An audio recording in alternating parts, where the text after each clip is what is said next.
Dear learners, हमारा जो ये कोर्स है ये BEGC 1P4 जिसका उन्वान है रीडिंग द नॉवल। इसमें हम आज ब्लॉक 3 करने जा रहे हैं। ब्लॉक 3 का जो उन्वान है वो है गोपीनाथ मोहंती, एक नॉवलिस्ट है ये। इसकी हमें एक नॉवल करनी है जिसका नाम है पराजा। तो इसमें हम कल ब्लॉक 1 में हमारे पास 4 यूनिट है। यूनिट 1 में हम लोकेटिंग पराजा करेंगे। यूनिट 2 में हमारे पास जो इशू है वो है पराजा सोशो कल्चरल कॉन्टेक्स्ट। और उसके बाद यूनिट 3 में हम पराजा इसके थीम्स और प्लॉट कंस्ट्रक्शन देखेंगे। और यूनिट 4 में हम देखेंगे जो ये पराजा है a novel in translation. Actually ये ओडिया जबान में ये नॉवल लिखी गई है, तो फिर इसको इंग्लिश में ट्रांसलेट किया गया है। तो उस यूनिट 4 में हम इसकी ट्रांसलेशन के बारे में बात करेंगे। who has translated this novel into English language? I mean, फिर हम उसमें देखेंगे कि ट्रांसलेशन जब एक बंदा नॉवल को ट्रांसलेट करता है एक ओरिजिनल लैंग्वेज से दूसरी लैंग्वेज में, क्या फिर उसका थीम वही रहता है या कहीं पे कुछ और हमें देखने को मिलता है? क्या ट्रांसलेटर जो होता है वो जस्टिफाई करता है उस जो ओरिजिनल टेक्स्ट हमारे पास होती है या ओरिजिनल लैंग्वेज जिसमें वो लिखी गई हो किताब, फिर उसको बाद में ट्रांसलेट करना, क्या वो ऑरा वो उसमें रहता है कि नहीं रहता है? वो हम यूनिट 4 में देखेंगे। तो ब्लॉक 3 से पहले हमने ब्लॉक 2 किया था। ब्लॉक 2 में हमने कैट चॉपिन की जो एक नॉवल है द अवेकनिंग के बारे में बात की थी। तो द अवेकनिंग से अब आपको पता चला होगा कि जो कैट चॉपिन है वो that novel is based on the theme of realism. It is revolving around the theme of feminism. उसमें हमें फेमिनिज्म के रिलेटेड कैट चॉपिन दिखा रही है। Feminism, we have talked about this theme of feminism during the previous lecture. Now you must be very much acquainted, familiar with this. What is feminism? What are its various issues? Who are the originators of feminism? What are the demands of this school of thought, which is known as feminism? Who coined this term? Actually, what are its contemporary issues? Is feminism I mean, जो feminism की जब हम बात करते हैं क्या खाली इसको हम विमेन एम्पावरमेंट के साथ जोड़ सकते हैं? ये इश्यूज हमने लास्ट लेक्चर में डिस्कस किया है। तो फिर भी मैं आपको यहाँ पे ये आपके साथ ही शेयर करता हूँ ये बात कि जो ही हम फेमिनिज्म की बात करते हैं, फेमिनिज्म का जो बेसिक मुद्दा है, जो बेसिक मकसद है, जो उनकी बेसिक डिमांड है वो ये है कि वो चाहते हैं, feminists believe they don't get their rights, vis-a-vis whether it is an educational right, vis-a-vis rights like cultural rights, political rights. तो इनका मानना है कि हमें बराबर हुकूक नहीं मिलते हैं जितने हुकूक एक मेल को मिलते हैं। तो वो हमने लास्ट लेक्चर में आपको वन बाय वन हमने आपको एग्जांपल से समझाया है कि क्या वाकई में एक औरत पीछे है मेल से, अगर पीछे है तो किन किन किन जगहों पे वो अभी भी फेस कर रही है प्रॉब्लम्स। लेकिन फेमिनिज्म का खाली वो थीम नहीं है। फेमिनिज्म में हमें एक और इम्पोर्टेंट चीज पढ़ने को मिलता है, वो है कि in feminism we actually study the psyche of a female. I mean, कभी कभार how a female faces tremendous or number of challenges in a society, not only in society, even in the four walls of the house. तो फिर जैसे ये हमने last lecture में भी आपको समझाया था, एग्जाम्पल से समझाया था आपको कि Virginia Woolf, one of the well known English novelists of the 20th century. In fact, she is being one of the founders of this school of thought, which is known as feminism. कुछ feminists जिन्होंने feminism की बुनियाद रखी है, चाहे आप Mary वुllstonecraft की बात करोगे, अगर हम प्रेजेंट एरा की बात करेंगे तो उसमें आपके पास फेमिनिस्ट राइटर्स लाइक आपके पास वर्जीनिया वुल्फ है, सिमन डी बिवॉर हैं, बहुत सारे आपके पास हैं। जैसे अगर हम इंडियन नॉवल की बात करेंगे, आपके पास बहुत सारे राइटर्स ऐसे मिलेंगे जो फेमिनिस्ट, जहाँ पे आपको फेमिनिस्ट थीम देखने को मिलेगा। अगर आप कमला दास की बात करोगे, आप यूनिस डिसूजा की बात करोगे, आप अनीता देसाई की बात करोगे, even if you are going to read novels of Arundhati Roy, Manju Kapoor, Bharati Mukherjee, Jhumpa Lahiri, तो यहाँ पे क्वेश्चन रेज होता है कि जो फेमिनिस्ट थीम के साथ एसोसिएट होते हैं, अगर हमें किसी वर्क में खाली फेमिनिज्म के रिलेटेड हमें देखने को मिलता है, इज इट ट्रू कि only females discuss this issue of feminism, or only, I mean, this only applicable to female writers, they are highlighting the issues, problems of women? No. जब हम writing की बात करते हैं, अब male can be a feminist as well, यानी कि अब male writer can even discuss what a female, feels like when she is going through this phase of trials and tribulations, when she's going through this phase of suffering, mental agony, mental anxiousness. तो या even अगर हम किसी और writer की भी बात करेंगे, जो जितने भी मेल राइटर्स आपको, हाँ, यहाँ पे ये है कि फीमेल राइटर्स का मानना है, फेमिनिस्ट्स का मानना है कि जिस तरीके से एक फीमेल साइकी को समझ सकती है, जिस तरह से एक फीमेल की सफरिंग को समझ सकती है, शायद उतने अच्छे ढंग से एक मेल राइटर उन फीलिंग्स को नहीं एक्सप्रेस कर पाएगा। उन उन एक विमेन कैसे अपने आप को महसूस कर रही है, if she is being suppressed, if she is feeling depressed, तो या even if she goes through this phase of discrimination in any form, it could be in the form of जैसे रेशियल डिस्क्रिमिनेशन की बात करते हैं, identity crisis की बात करते हैं हम, या इवन कल्चरल आइडेंटिटी की बात करते हैं हम, या इवन ऑटोनॉमी की बात करते हैं हम। तो इन इश्यूज को फीमेल फेमिनिस्ट्स का मानना है कि only a female can describe the true picture of a woman, then a male writer. तो वैसे ही कैट चॉपिन की जो लास्ट हमारी नॉवल थी द अवेकनिंग, उसमें हमारे सामने वो इश्यूज, बहुत सारे इश्यूज ला रही है कि फीमेल राइटर को कौन कौन से फीमेल्स को कौन कौन से इश्यूज, उनको किन किन इश्यूज का सामना करना पड़ता है। तो अभी हम वर्जीनिया वुल्फ की बात कर रहे थे। वर्जीनिया वुल्फ उसने बहुत सारी, एक अच्छी नॉवेलिस्ट रह चुकी है अंग्रेजी जुबान की, उसने बहुत सारी नॉवेल्स लिखी हैं। जैसे प्राइड एंड प्रेजुडिस, उसने एक pride and prejudice is not written by her, it's actually written by someone else, Jane Austen. जैसे मिसेस डोलोवे, उसकी एक अच्छी नॉवल है। उसने एक किताब लिखी है अ room of one's own, it's a wonderful book. ये वर्जीनिया वुल्फ ने एक किताब लिखी है and the title of the book is a room of one's own. तो इस बुक में वर्जीनिया वुल्फ इश्यूज डिस्कस कर रही है, एक फीमेल को कौन कौन से इश्यूज, किन किन इश्यूज का उनको सामना करना पड़ता है सोसाइटी में। जैसे अ रूम ऑफ वन्स ओन में, ये एक्चुअली तकरीबन तकरीबन 1928 की बात है, 1928-29 की बात है, जब इस बुक को पब्लिश किया गया था वर्जीनिया वुल्फ द्वारा। तो इस बुक में एक्चुअली वर्जीनिया वुल्फ हमें दिखा रही है कि जब अंग्रेज की, जब हम इंग्लैंड की बात करते हैं, 1920s की बात करते हैं, तो वहां पे किन कौन सी दुश्वारियों का सामना करना पड़ रहा था एक औरत को। For instance in this book, the title of the book is a room of one's own.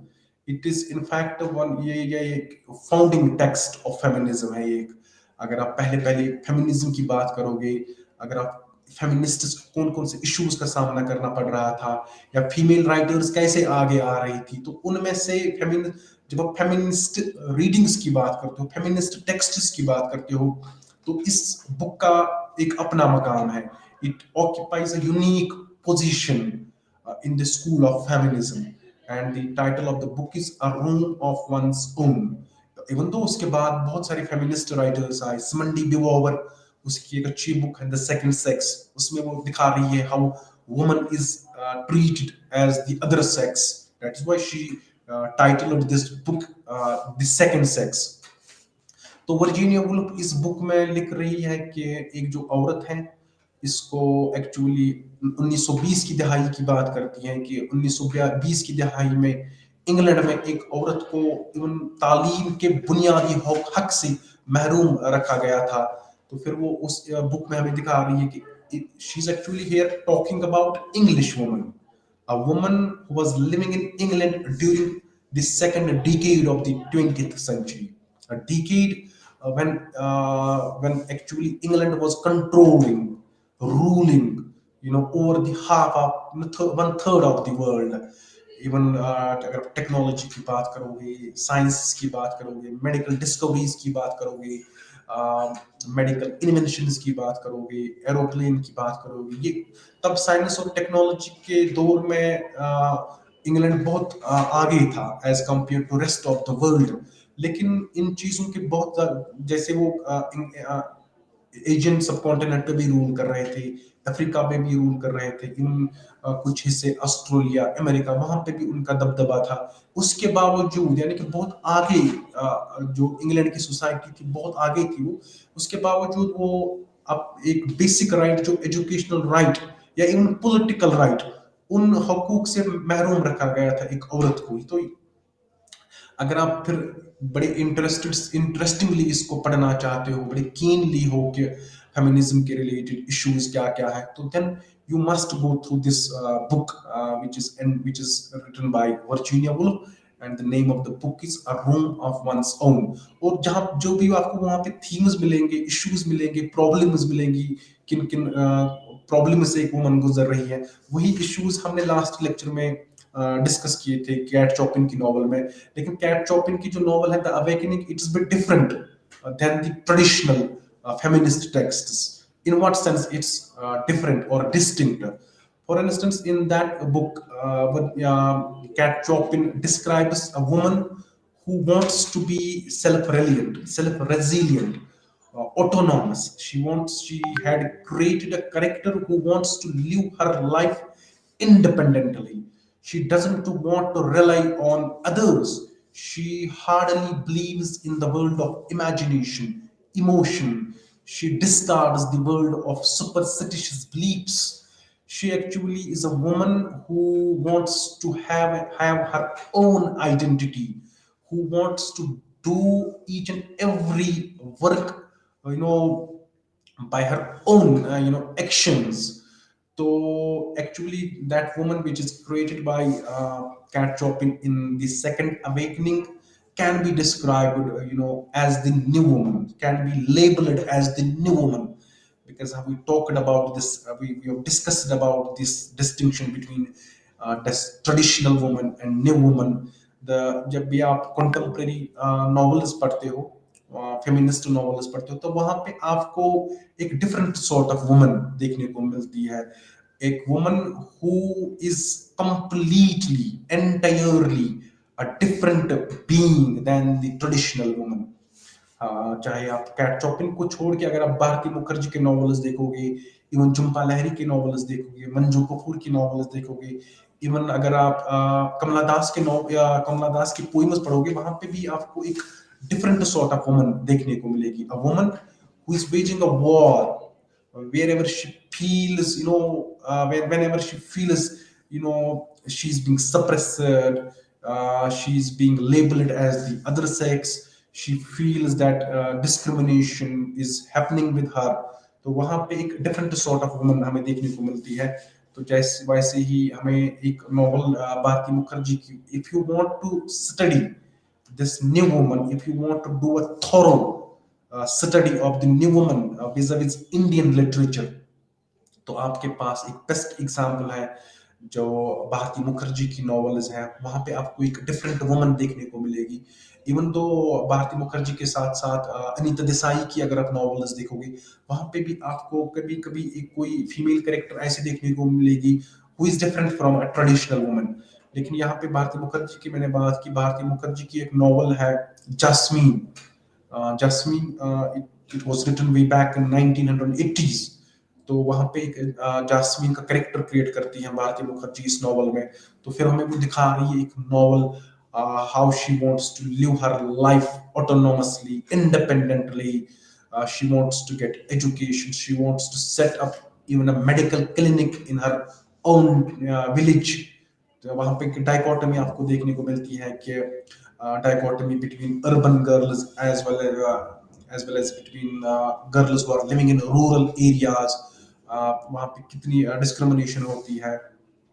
तो उसके बाद इवन एक एस्ट्रोलॉजर आता है जास्मीन के पास, अ, फिर लेटर ऑन वो जा कुछ प्रिडिक्शन देता है जास्मीन के related, but Jasmine refutes the predictions which are predicted by an astrologer।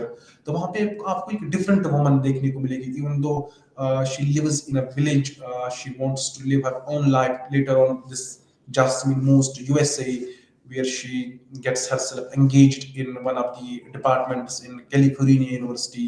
In fact, वहाँ पे एक यूनिवर्सिटी में वो पढ़ाने जाती है। Then she becomes their language instructor। लेकिन आपको पहले ये दिखा रही है वहाँ पे उस नॉवल में क्या एक वुमन को कितनी मुश्किलात को सामना करना पड़ता है।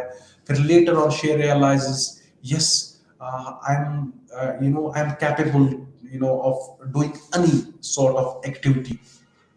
तो यहाँ तक ब्लॉक 2 की हम बात कर रहे हैं। तो ब्लॉक 2 में अब आपको पता चला है कि हम वहाँ पे आपको कैट चॉपिन की नॉवल के साथ साथ फेमिनिस्ट रीडिंग की बात हमने की।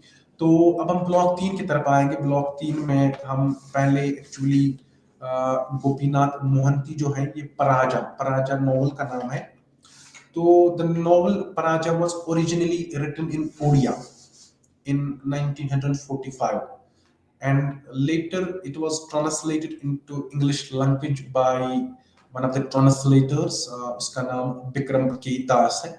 तो जहाँ तक पराजा नॉवल की बात है, एक्चुअली इस नॉवल को लिखने वाला गोपीनाथ मोहंती है। गोपीनाथ मोहंती के बारे में हम बात करेंगे अभी little while, in a while from now we will discuss the biography of Gopinath Mohanty. तो पहले हम थोड़ी सी आपको इन्फॉर्मेशन देते हैं पराजा के बारे में। पराजा जो ये नॉवल है, इसको एक्चुअली ओरिजिनली लिखा गया था ओडिया लैंग्वेज में, यानी कि there are thousands of languages which are spoken in India, not only in India, I mean throughout the world। even in a single state you could sense or you could observe people speaking different languages। So when we are going to talk about India with millions of people living here, so you could you know that there are thousands of languages which are spoken in India। तो एक language है ओडिया, ये उड़ीसा एक state है उड़ीसा, तो वहां पे ये लैंग्वेज मोस्टली बोली जाती है। तो एक जो नॉवेलिस्ट है हमारे पास गोपीनाथ मोहंती, ये भी इसी लैंग्वेज से ताल्लुक रखते हैं। तो इन्होंने एक नॉवल लिखी थी पराजा, तो इसको एक्चुअली इन्होंने ओडिया लैंग्वेज में लिखी थी। ये इस नॉवल को लिखा गया था 1945 में।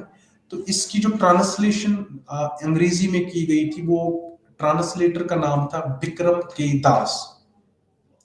यानी कि इस नॉवल को ओडिया लैंग्वेज से ट्रांसलेट किया गया था इंग्लिश लैंग्वेज में। English we all know it's a global language, it is being spoken throughout the world, in every nook and corner of the world। तो 1987 में इस नॉवल को ट्रांसलेट किया गया था इंग्लिश लैंग्वेज में। तो the writer in his acknowledgement writes that he is deeply indebted to Dr. Bikram K. Das, Professor of English in the Simo Regional Language Center, Singapore, for translating Paraja, as none of his fiction had ever been appeared in English। तो यहाँ पे हमारे पास जो writer है गोपीनाथ मोहंती, वो हमें अपने acknowledgement में, जो ही आप इस नॉवल का मुताला करोगे, जो ही आप इस नॉवल को मार्केट से खरीदोगे, तो आपके पास एक एक्नॉलेजमेंट पेज, पहले ही कुछ पेजेस में आपको देखने को मिलेगा एक्नॉलेजमेंट पेज, जो एक राइटर खुद लिखता है। तो वहां एक्नॉलेजमेंट में राइटर लिखता है कि मैं बहुत शुक्रगुजार हूं, किसका? डॉक्टर विक्रम के दास का। क्यों शुक्रगुजार है? क्योंकि उसने ये विक्रम के दास है, ये प्रोफेसर रह चुके हैं इंग्लिश लैंग्वेज के। इन्होंने काम किया था एक सिमो रीजनल लैंग्वेज सेंटर सिंगापुर में। तो वहां पे ये अपने फराइज अंजाम दे रहे थे, अपना जॉब कर रहे थे, टीचिंग इंग्लिश प्रोफेसर रह चुके हैं वहां पे। तो इन्होंने ये जिम्मेदारी ली थी कि इन्होंने ये यानी कि एक वर्क किया था कि ओडिया लैंग्वेज से इसने ट्रांसलेट करनी है एक नॉवल को जिसका नाम है पराजा। फिर एक्नॉलेजमेंट में विक्रम के दास शुक्रिया अदा करते हैं, जैसे अभी हम गोपीनाथ मोहंती की बात करते हैं, वो शुक्रिया अदा किसका करते हैं? ट्रांसलेटर का, जिसने ये उसकी नॉवल को ट्रांसलेट किया है। And who is the translator? Vikram के दास। क्यों उसको वो शुक्रिया उसका शुक्रिया अदा करते हैं? बिकॉज उससे पहले इन्होंने बहुत सारी नॉवेल्स लिखी थी, लेकिन ये पहली ऐसी नॉवल है गोपीनाथ मोहंती की जिसको ट्रांसलेट किया गया था इंग्लिश लैंग्वेज में। तो बहुत खुश हुए थे, बहुत एक अच्छी साइन थी ये गोपीनाथ के लिए, क्योंकि उसकी जो नॉवेल्स थी, इसके बाद उसको पता था कि अब इसकी और नॉवेल्स इंग्लिश लैंग्वेज में ट्रांसलेट की जाएगी, अब इसकी जो नॉवेल्स है ये अंग्रेजी दुनिया तक पहुंच जाएगी। तो फिर उसके बाद, लेकिन अब जब हम ट्रांसलेटर की बात करते हैं, द ट्रांसलेटर, अब ट्रांसलेटर की बारी आ रही है। The translator rights that no translation can capture the varied riches of Gopinath Mohanty's Odia prose, vigorously colloquial and forthright at one moment and sublimely effervescent and lyrical at the next. अभी तक हम बात कर रहे थे गोपीनाथ मोहंती की, उन्होंने शुक्रिया अदा किया था ट्रांसलेटर का। क्यों? उन्होंने उनकी बुक ट्रांसलेट की थी इंग्लिश लैंग्वेज में। जो यहाँ पर ट्रांसलेटर की बात करते हैं, ट्रांसलेटर ने भी कुछ लिखा है वहां पे। ट्रांसलेटर ने लिखा है कि जब जो वही बात कर रहे हैं इस इशू को हम फोर्थ यूनिट जो ही हम बात करेंगे, फोर्थ यूनिट में हम एक इंपॉर्टेंट टॉपिक के रिलेटेड बात करेंगे कि क्या ट्रांसलेशन, जब हम किसी एक, मान लीजिए किस ओडिया लैंग्वेज में ये नॉवल लिखी गई है या किसी और लैंग्वेज में कोई नॉवल लिखी जाती है, फिर उसको ट्रांसलेट किया जाता है, क्या एक ट्रांसलेटर जस्टिस करता है या वैसे ही फीलिंग्स वो लाता है अपनी नॉवल में जैसे वो ओरिजिनली लिखी गई हो? तो ये चीजें हम यूनिट 4 में बात करेंगे कि डज दिस ट्रांसलेशन, क्या ये जस्टिस कर पाती है, क्या वहां पे कुछ खोया जाता है, क्या वैसे ही एक ट्रांसलेटर आपके जो एक राइटर के इमोशंस होते हैं, सेंटिमेंट्स होते हैं, उसकी जो इमेजिनरी वर्ल्ड होती है, क्या वो वैसे ही उन इमेजिनेशन को कैप्चर करता है या नहीं करते हैं? हम डिस्कस लेटर ऑन करेंगे जब जो है फोर्थ यूनिट की बात करेंगे। लेकिन यहां से हमें समझ आ रहा है कि विक्रम के दास का मानना है कि जो ही उसने नॉवल को ट्रांसलेट किया था, शायद उसका मानना था कि उस तरीके से उसने ट्रांसलेट नहीं किया है जैसे वो ओरिजिनली लिखी गई हो। यानी कि कहीं ना कहीं पे आपको लग रहा है जो ही आप किसी चीज को ट्रांसलेट कर रहे हो, आप शायद वैसे ही फीलिंग उसको एक्सप्रेस नहीं कर पा रहे हो जो ओरिजिनल लैंग्वेज में एक बंदा जैसे कर पा रहा है। तो this says tell about the life of the original Paraja tribe of Koraput Odisha is the story of many such tribes who live secluded lives.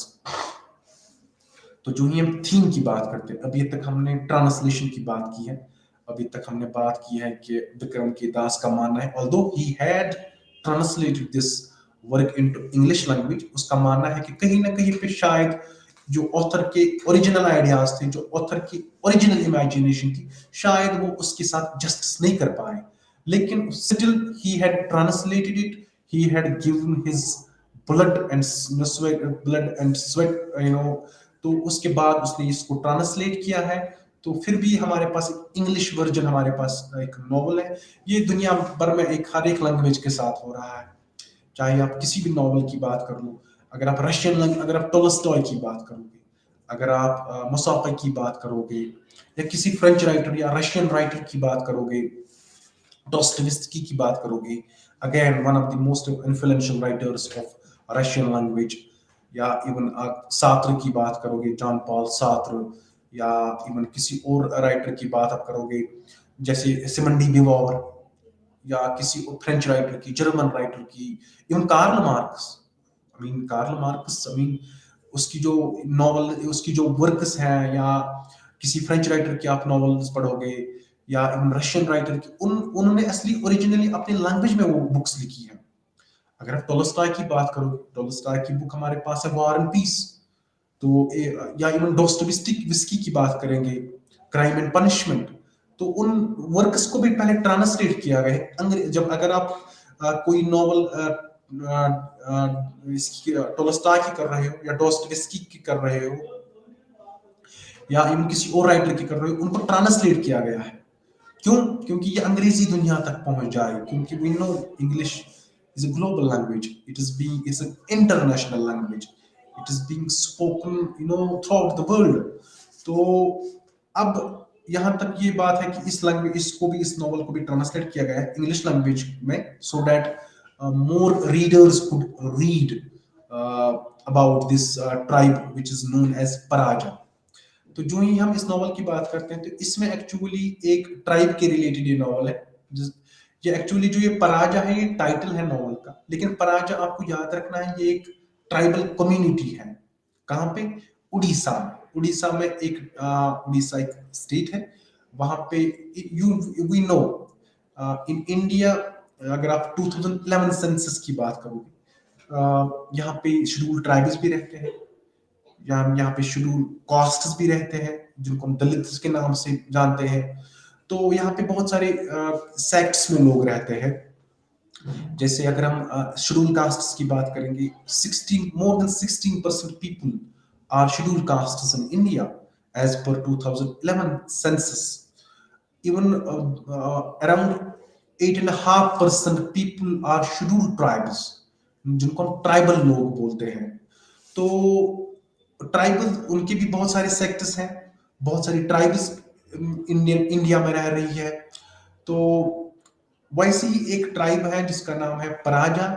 पराजा की ट्राइब ये कोरापुट में रहती है, उड़ीसा में एक जगह है.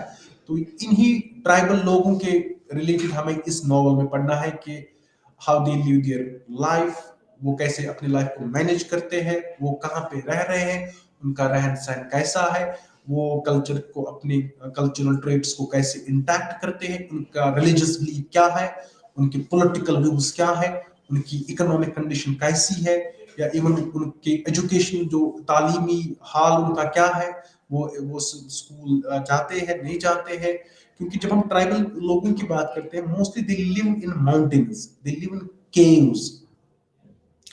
तो ये दो दड़ ऐसे हैं, ये दो तबके इंडिया में ऐसे हैं जो पसमानदा है. एक को हम बोलते हैं शेड्यूल कास्ट्स, और दूसरे को बोलते हैं शेड्यूल ट्राइब्स.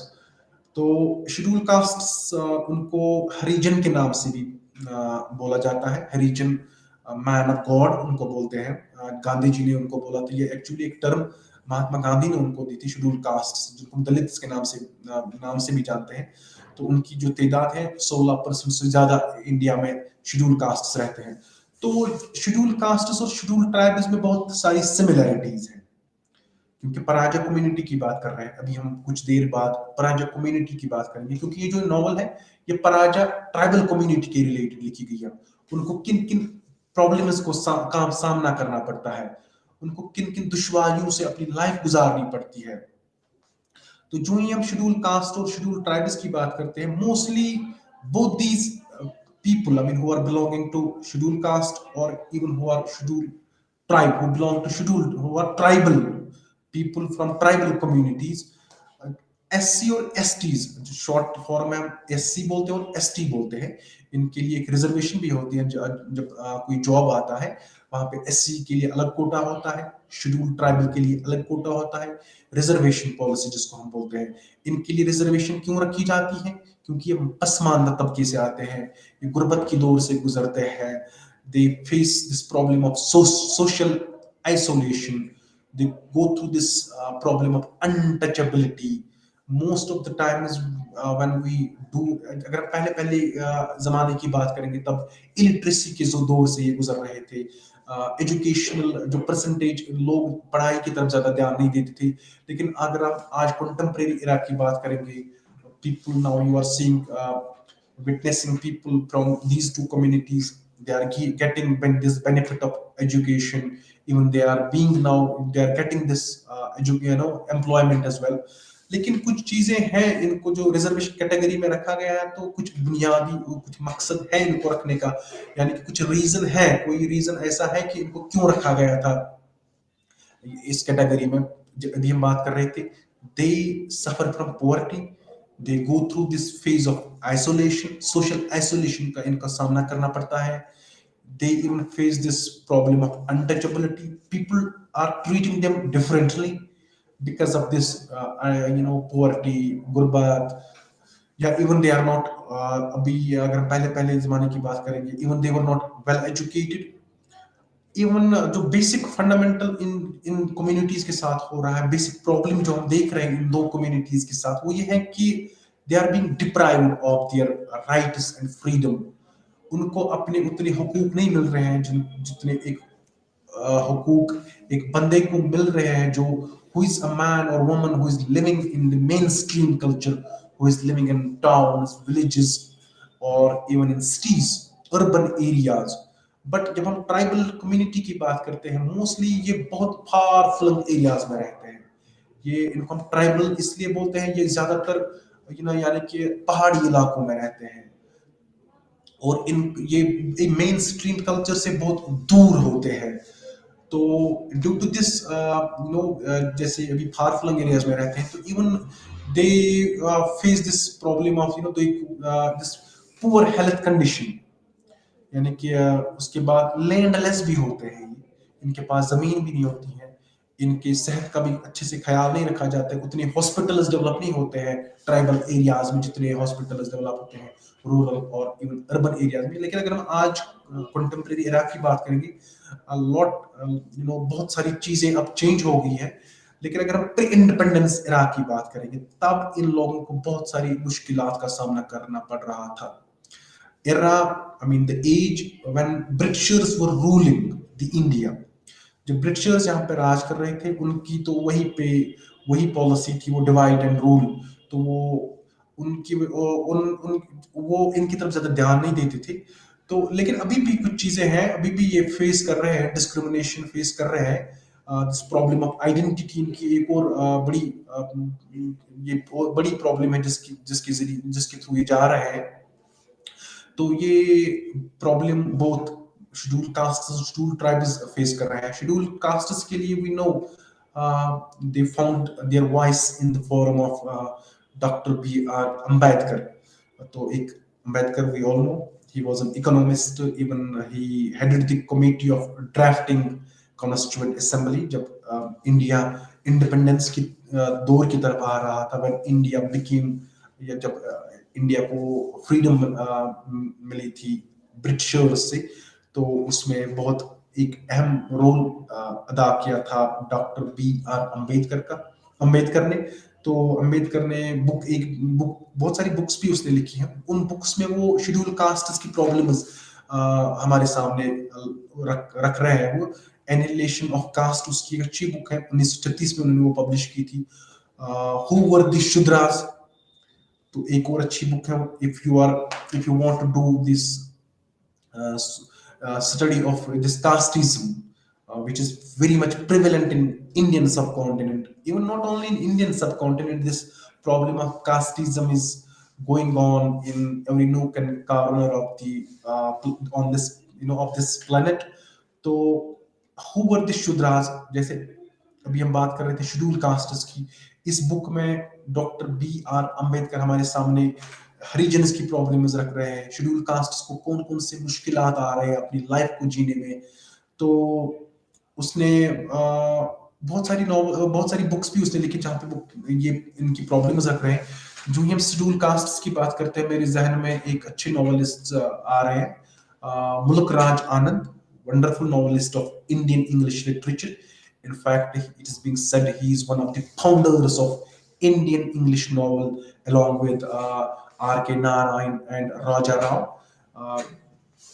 यानी कि जब हम इंडियन इंग्लिश नॉवल की बात करते हैं, तो कहा जाता है कि 3 बंधुओं ने स्तून रखा है इंडियन इंग्लिश नॉवल का।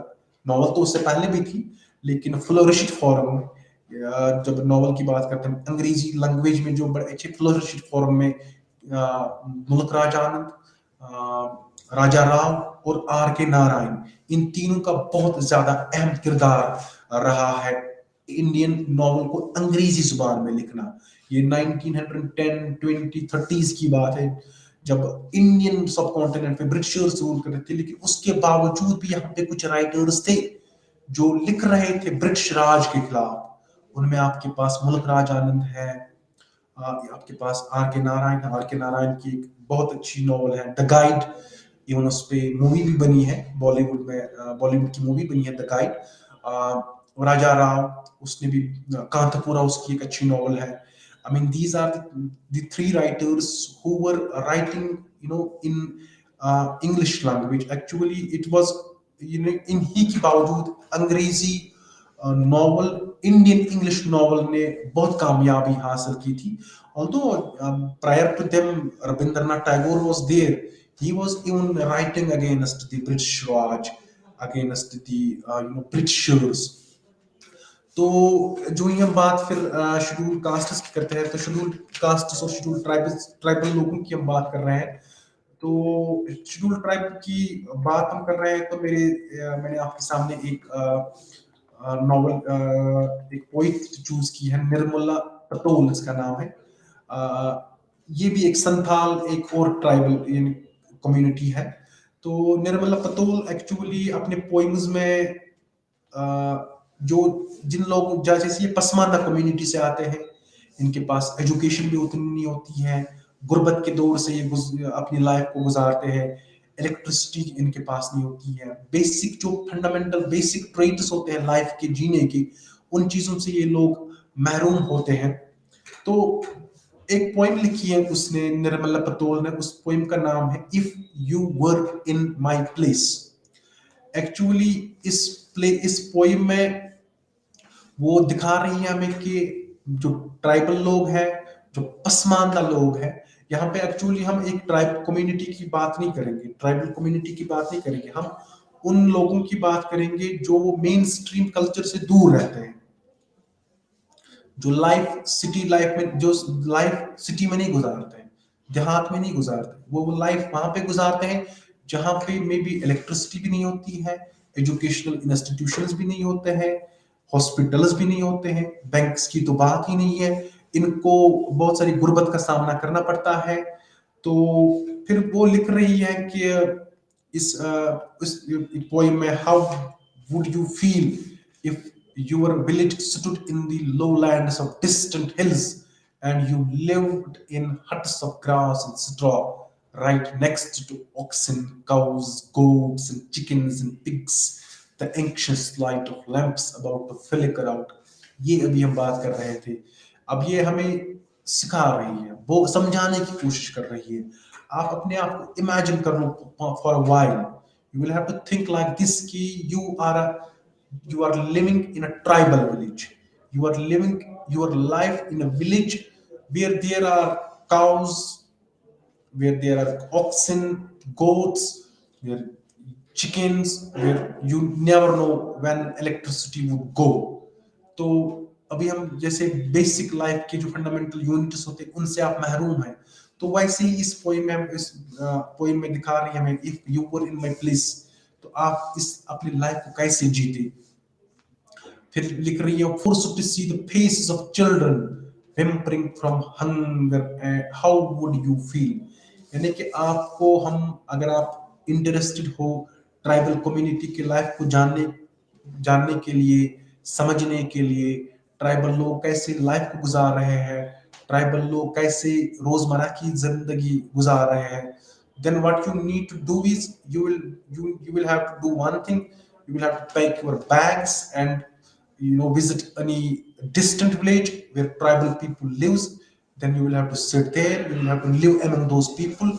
Then you could understand, you could feel, I mean, the problems these tribal community, I mean, the people who are living in tribal areas are facing.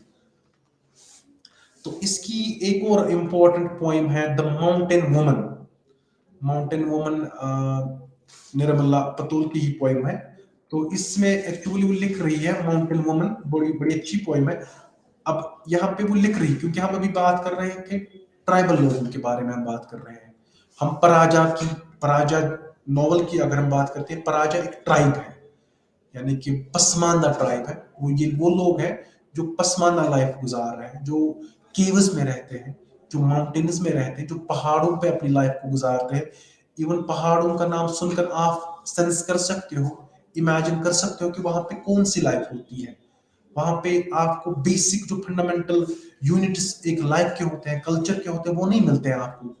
तो अब एक देहाती औरत के बारे में यहाँ पे वो लिख रही है, ट्राइबल वुमन के बारे में. उसका रहन सहन कैसा, वो कैसे अपनी लाइफ को जी रही है, उस वो कौन सी काम करती है. For instance, she writes, and the poem goes like this: Mountain woman, a bundle of dried wood on her head. She comes down the hill. Mountain woman will go straight to the bazaar and selling all her wood will quench the fire of the entire family's hunger.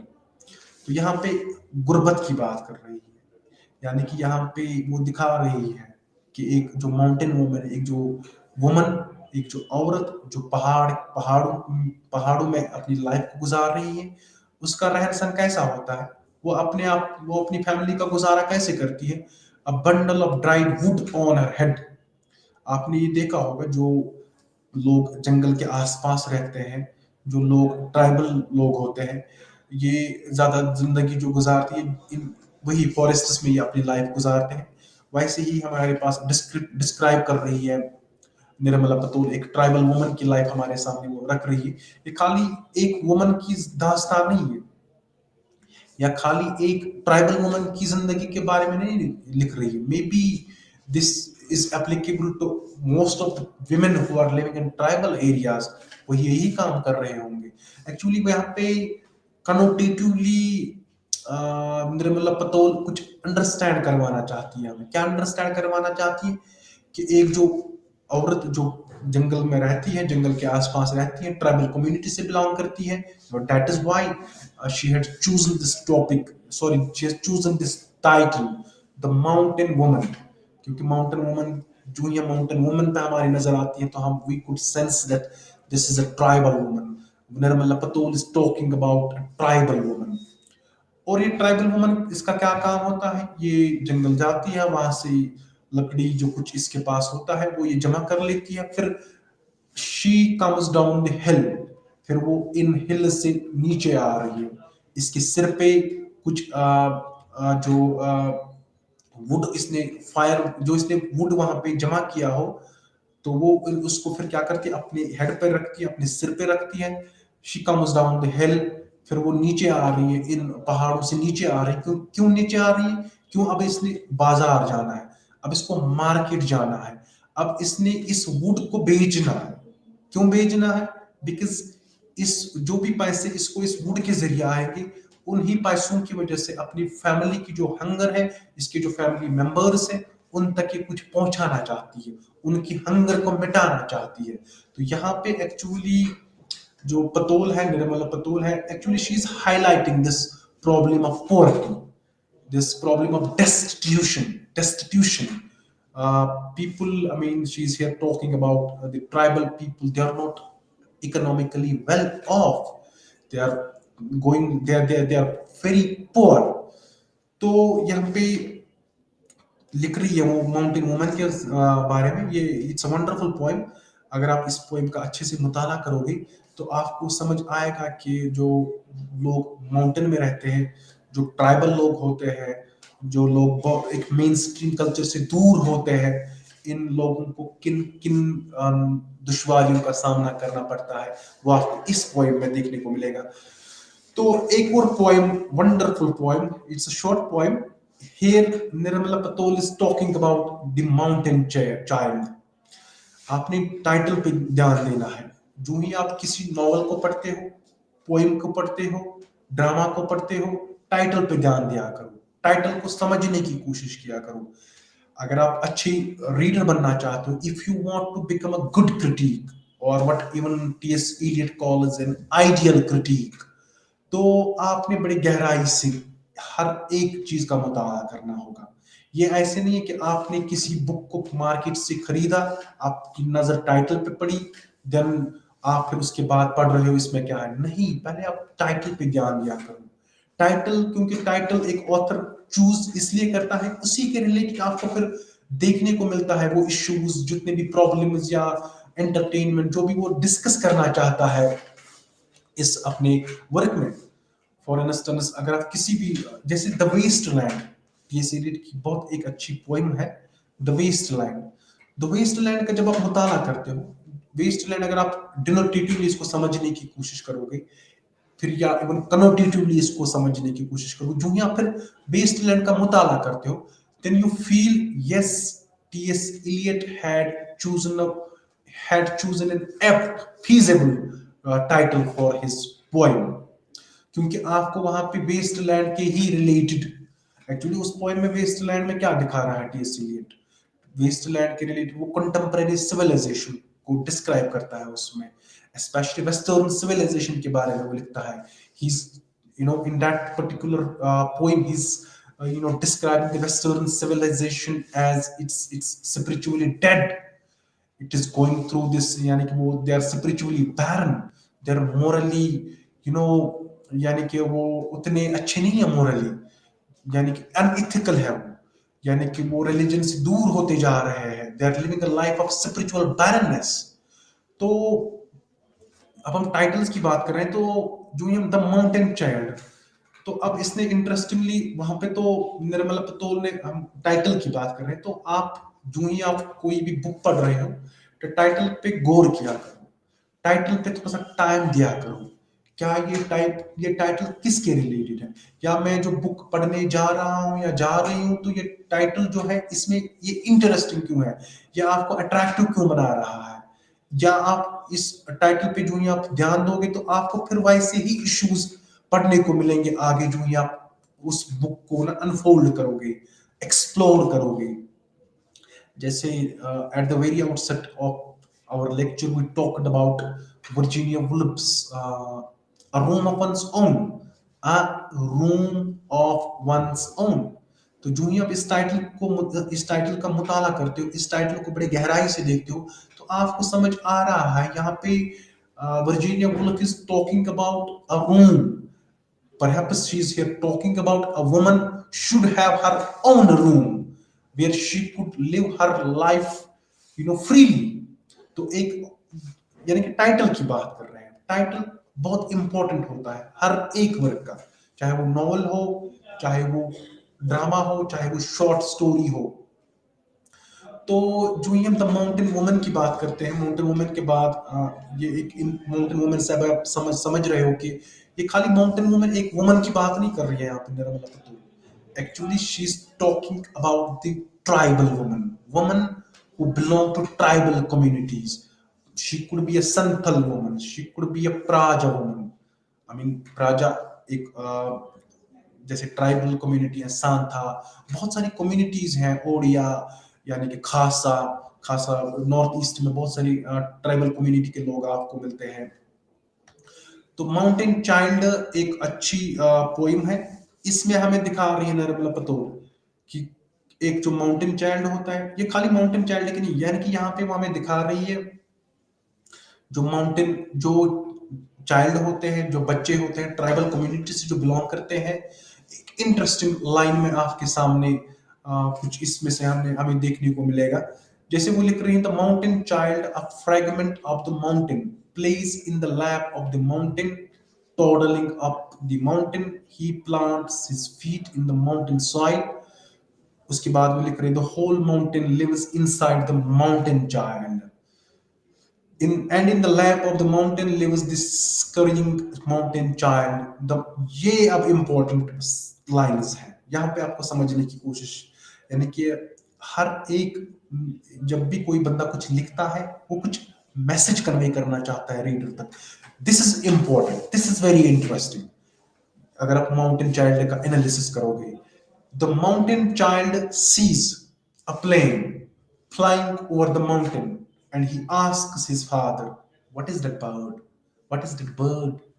यानी कि यहाँ पे जितने भी tribal community के लोग हैं, बच्चे, उनकी प्रॉब्लम्स को हमारे सामने ला रही है निर्मला पतोल।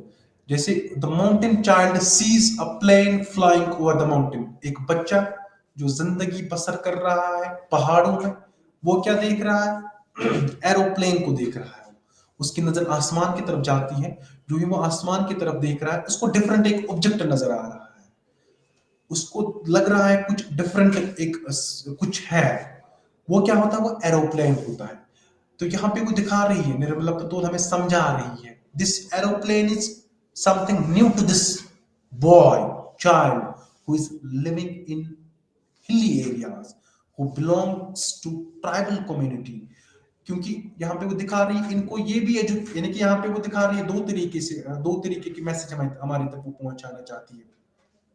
एक ये कि जो ही हम बच्चों को स्कूल भेजते हैं तो वहां पे उनको ए फॉर एरोप्लेन भी बोला जाता है, उनको फिर बुक्स दी जाती हैं, वो एरोप्लेन को रिकॉग्नाइज करते हैं कि एरोप्लेन ऐसा होता है, ये हवा में उड़ता है। तो लेकिन यहाँ पे वो हमें दिखा रही है कि जो बच्चे ट्राइबल कम्युनिटी के होते हैं, जो बच्चे पहाड़ों में जिंदगी गुजार रहे हैं, वो एजुकेशनल राइट से महरूम है, उन तक तालीम अभी तक पूरी नहीं पहुंच चुकी है। उन यहाँ पे अब इन अगर हम कनोटेटिवली इसको समझने की कोशिश करेंगे तो कनोटेटिवली मीनिंग यहाँ पे ये है कि एजुकेशनल एक फंडामेंटल एक राइट है, एक बच्चे को एजुकेशन मिलनी चाहिए। माउंटेन में जो बच्चा है उसको अभी ये वो ही is not able to recognise what an aeroplane sound seems like। फिर वो क्या लिख रही है, and he asks his father, उसके बाप भी वहीं पे होते हैं, व्हाट इज दैट बर्ड, यानी कि एरोप्लेन की तरफ दिखा रहा है बच्चा और अपने पापा से बोल रहे हैं, अपने बाबा से बोल रहे हैं कि ये बर्ड है, it is something different, what is that bird, what is the name of this bird. तो यहाँ पे कनोटेटिवली हमें समझा रही है कि जो बच्चे ट्राइबल कम्युनिटी से होते हैं उनको तालीम की जरूरत है, उनको एजुकेशनल राइट मिलना चाहिए। इन बच्चे पहाड़ों पे जिंदगी गुजार रहे हैं, ये बच्चा अभी एरोप्लेन देख रहा है, अब इसको लग रहा है कि ये प्लेन है। अब ये जरूरी नहीं है कि उस बच्चे ने यही कहा, लेकिन यहाँ पे प्रॉब्लम हमारे सामने रख रही है निर्मला पतोल कि जो ट्राइबल लोग हैं इनको एजुकेशन की जरूरत है। इस बच्चे को एजुकेशन की जरूरत इस सेंस में कि ये बच्चे इस बच्चे ने शायद ये अच्छा होता अगर ये क्वेश्चन रेज नहीं करता कि व्हाट इज दैट बर्ड। सो यहाँ पे प्रॉब्लम, अभी हम बात कर रहे थे प्रॉब्लम्स, जैसे पोवर्टी की प्रॉब्लम है, लैंडलेस होते हैं ये लोग, सोशल आइसोलेशन में होते हैं ये लोग, बहुत सारी प्रॉब्लम से ये लोग गुजर रहे हैं।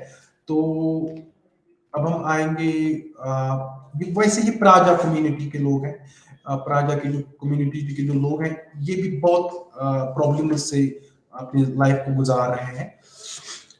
तो उसके बाद अब हम जो ही बात करते हैं गोपीनाथ मोहंती की, ये एक्चुअली 1924 में इसकी बर्थ हुई थी, 1993 में इसका देहांत हुआ था। तो एक्चुअली ये एक विलेज से ताल्लुक रखते थे, कटक डिस्ट्रिक्ट में एक विलेज है नगाबली, जहाँ पे ये रहते थे उड़ीसा में। तो इन्होंने इब्तिदाई तालीम हासिल करने के बाद इन्होंने पोस्ट ग्रेजुएशन जिसको मास्टर्स डिग्री बोलते हैं इंग्लिश लिटरेचर में हासिल की थी पटना यूनिवर्सिटी से। तो उसके बाद उड़ीसा एडमिनिस्ट्रेटिव सर्विसेज में ये चले गए थे, यानी कि फिर ये सिविल सर्विसेज की तरफ आ गए थे। तो उसके बाद ये जो इसकी जो रिटायरमेंट हुई थी, सिविल सर्विस का पोस्ट ओहदा इन्होंने लिया था, officer of special duty tribal development project पे ये लास्ट में इसकी जो ड्यूटी थी यहाँ तक, यानी कि towards the retirement of his life he served as an officer on special duty tribal development project। क्योंकि ट्राइबल कम्युनिटी से ही इसने नॉवेल्स लिखी हैं कि ये प्रॉब्लम्स ट्राइबल कम्युनिटी को फेस करनी पड़ती हैं। तो उसके साथ साथ इसने नॉवेल्स लिखी हैं, इसने शॉर्ट स्टोरीज लिखी है। तो इसको साहित्य अकेडमी अवार्ड से भी नवाजा गया है। 1955 की बात है जब इसको साहित्य अकेडमी अवार्ड मिला था। ज्ञानपीठ अवार्ड भी इसको 1974 में मिला था। पद्म भूषण अवार्ड इसको 1981 में मिला था। तो he has written more than 20 novels and dozens of short stories in Odia. तो इन्होंने 20 से ज्यादा नॉवेल्स लिखी हैं और 1 दर्जन से ज्यादा इन्होंने शॉर्ट स्टोरीज लिखी है। लेकिन इंटरेस्टिंगली जो भी इसने लिखा है, he had written it in Odia language. Later on his works were translated into English language and other languages of India। तो ये इन्होंने अवार्ड हासिल किए थे। तो नॉवेलिस्ट और शॉर्ट स्टोरी राइटर के साथ साथ एक प्रोलिफिक ट्रांसलेटर भी रह चुके हैं ये। यानी कि इन्होंने ट्रांसलेटर का भी काम किया है। इन्होंने बहुत सारी वर्क्स जो है उनको ट्रांसलेट किया है। किस लैंग्वेज में ट्रांसलेट किया है? ओडिया लैंग्वेज में उन्होंने ट्रांसलेट किया है। तो his award winning novels are, यानी कि जो इन्होंने नॉवेल्स लिखी हैं उनको अवार्ड भी मिला है कुछ नॉवेल्स के लिए। जैसे इसकी एक नॉवल है जिसका नाम है अमर्ता संतन, जिसको अंग्रेजी ट्रांसलेशन किया गया है, टाइटल रखा गया है चिल्ड्रन ऑफ इमोर्टैलिटी। उसके बाद इसकी एक और नॉवल है मत्ती मताला। तो उसकी और बहुत सारी वर्क है जो ओडिया लैंग्वेज में इन्होंने लिखी है, जैसे पराजा है, दादी बुड्ढा है, सिबाबाई है, अपंचा है और हरजना। ये इसकी इंपॉर्टेंट नॉवेल्स हैं। तो ये जो ये नॉवेल्स हैं, these novels deal with various aspects of tribal life and the exploited down trodden people. तो जो जो अभी तक हम बात कर रहे थे, अभी तक हम यही बात कर रहे थे कि जो ट्राइबल लोग हैं, जो लोग माउंटेन्स में रह रहे हैं, हिली एरियाज में रह रहे हैं, पहाड़ों पे जिंदगी बसर कर रहे हैं, वो बहुत सारी प्रॉब्लम्स को फेस कर रहे हैं। और उन्हीं प्रॉब्लम्स को मोहंती गोपीनाथ मोहंती अपनी नॉवेल्स में ला रहे हैं। जैसे डाउन ट्रोडन पीपल अभी हम बात कर रहे थे, ये पसमानदा लोग होते हैं, पसमानदा तबके से ताल्लुक रखते हैं और इनको एक्सप्लॉइट भी किया जाता है। इनको बहुत सारी एक्सप्लॉइटेशन का सामना भी करना पड़ता है जो ये किसी ऑफिस में विजिट करते हैं या कहीं और जाते हैं। तो his other novels that tread into the realm of psychology and spirituality। अब इन्होंने कुछ और नॉवेल्स लिखी हैं जहाँ पे आपको स्पिरिचुअलिटी का थीम देखने को मिलता है, या आपको एक साइकोलॉजिकल यानी कि साइकी दिखाता है आपको, how tribal people are behaving inwardly. वो भी अपनी नॉवेल्स में दिखा रहा है कि ट्राइबल लोगों को वो जैसे वो साइकोलॉजिकल प्रॉब्लम्स फेस कर रहे हैं। और उन नॉवेल्स में जो novels which are dealing with the theme of spirituality, where you could sense people who are facing the psychological dilemma। उन नॉवेल्स में आपके पास नॉवेल ये है दरापानी मारा गहिरारा, जैसे रहुरा चैया लैया बिलैया और दुई पहारा। ये कुछ नॉवेल्स हैं जो स्पिरिचुअलिटी थीम के साथ रिलेटेड है। तो he is considered to be one of the most well known novelists of Odia literature. तो यहाँ पे एक्चुअली हम ओडिया लैंग्वेज की बात करते हैं, ओडिया लिटरेचर की बात करते हैं। तो गोपीनाथ मोहंती का बड़ा एक अहम रोल है ओडिया लिटरेचर में, उसका एक अपना मकाम है ओडिया लिटरेचर में। In the next section, we shall look at the development of the Odia novel before we move on to Paraja। तो जो ही हम पराजय की तरफ जाएंगे, पहले हम थोड़ा सा नजर दोहराएंगे ओडिया नॉवल के बारे में, ओडिया लिटरेचर को समझने की कोशिश करेंगे। तो उसके बाद हम नॉवल पराजा की तरफ आएंगे। तो इस पॉइंट को हम नेक्स्ट लेक्चर में डिस्कस करेंगे, इस इशू को हम नेक्स्ट लेक्चर में उठाएंगे। तो मिलते हैं नेक्स्ट लेक्चर में, तब तक आप अपना ख्याल रखिएगा। अल्लाह हाफ़िज़।